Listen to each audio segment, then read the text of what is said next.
আসসালামু আলাইকুম। আজকে আমি খুব সহজেই তৈরি করছি মজাদার উড়িদ ডাল মেদু বড়ার রেসিপি। বাইরে ক্রিসপি আর ভেতরে সফট, একদম পারফেক্ট নাস্তা আইটেম। এই রেসিপিটি আমি ধাপে ধাপে দেখিয়েছি কিভাবে খুব কম উপকরণ দিয়ে পারফেক্ট বড়া বানানো যায়। নতুন যারা রান্না শিখছো তারা কিন্তু সহজেই বানিয়ে নিতে পারো। তো চলো আর দেরি না করে আমার এই মেদু বড়ার রেসিপিটি শুরু করি। তো প্রথমত আমি এখানে নিয়ে নিয়েছি উড়িদ ডাল। তো এখানে আমি 1 কাপ উড়িদ ডাল নিয়ে নিয়েছি। এবার এটাকে 2 থেকে 3 বার খুব ভালো করে ওয়াশ করে নেব। তো এখানে আমি কিন্তু 2 থেকে 3 বার খুব ভালো করে ওয়াশ করে নিয়েছি।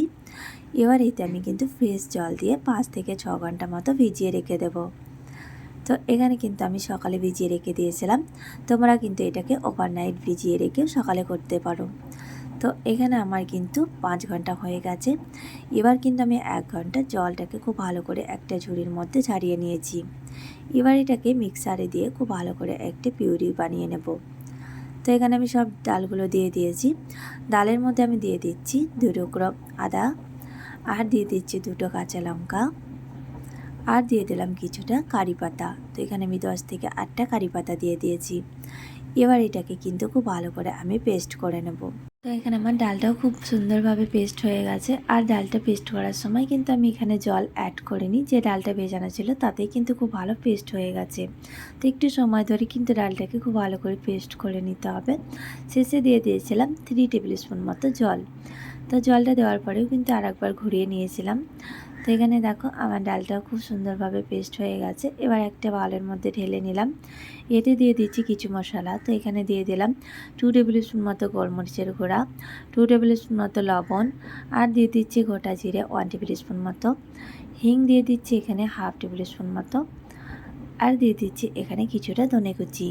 এগুলো সব মশলাগুলোকে আমি খুব ভালো করে হাত দিয়ে মেখে নেব। তো একটু সময় ধরে কিন্তু ব্যাটারটাকে একটু মেখে নিতে হবে। তো 5 থেকে 7 মিনিট মতো এখানে আমি কিন্তু ব্যাটারটাকে ফেটে নিয়েছিলাম। আর শেষে অ্যাড করে দিলাম এখানে রোল ময়দা। তো এখানে আমি 2 টেবিল স্পুন মতো রোল ময়দা দিয়ে দিলাম। এবার ময়দার সঙ্গে খুব ভালো করে ব্যাটারটাকে ফেটে নেব। তো মাখানো হয়ে গেছে। এবার একটু চেক করে দেখব যে আমার ব্যাটারটা পারফেক্ট হয়েছে কিনা। তো যখন তোমরা জলের মধ্যে দেবে সেই ব্যাটারটা কিন্তু লেগে যাবে না তলায়। তো দেখো আমার ব্যাটারটি কিন্তু এক টুকরো দেওয়ার পরে কিন্তু ভেসে উঠেছে। তো পারফেক্ট আমার এই ব্যাটারটা তৈরি হয়ে গেছে। এবার আমি মৃদু বড়াগুলোকে ভেজে নেব। এখানে আমার অয়েলটাও হিট হয়ে গেছে। এবার বড়াগুলো বানিয়ে নেব। তো একটা বাটির মধ্যে প্লেন জল নিয়ে হাতটাকে খুব ভালো করে ভিজিয়ে নিলাম। এবার কিছুটা ব্যাটার হাতের মধ্যে নিয়ে একটুখানি রাউন্ড শেপ করে তার বীজখানে একটু ছেদ করে নিলাম। তো তোমরা কিন্তু এটা স্টিক দিয়েও ছেদ করে নিতে পারো। তো সেম প্রসেসে আমি মেদু বড়াগুলো করে নিয়ে দেখো আমি তেলের মধ্যে কিন্তু দিয়ে দিচ্ছি। তো এখানে আমি 4টে মেদু বড়া একসঙ্গেই ফ্রাই করে নেব।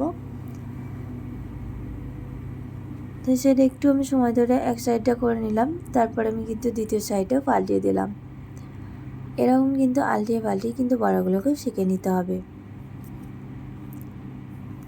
আর গ্যাসটাকে কিন্তু আমি মিডিয়াম করেই বড়াগুলোকে ভেজে নিয়েছিলাম। তো এখানে আমার বড়াগুলো কিন্তু দেখো লাল লাল হয়ে গেছে। এবার এগুলোকে আমি উঠিয়ে নেব। তো একটা ঝুড়ির মধ্যে আমি বড়াগুলো উঠিয়ে নিলাম। আর দেখেই বুঝতে পারছো কতটা ক্রিস্পি হয়েছে। আর এটা খেতে কিন্তু খুবই ভালো লাগে। আর এই বড়াটাকে তোমরা যে কোনো টাইমে খেতে পারো, সকালে, দুপুরে, বিকেলে বা রাত্রে, সব সময় কিন্তু এই বড়াটা ভালো লাগে। তো সেম প্রসেসে আমি যে ব্যাটারগুলো আছে সেগুলোকেও কিন্তু আমি বড়া বানিয়ে নেব। এখানে আমার 1 কাপ ডালে 8টা মতো বড়া হয়েছিল। তোমরা যদি একটু বড়াটা বেশি বানাতে চাও তো ডালের কোয়ান্টিটিটা একটু বাড়িয়ে নিও।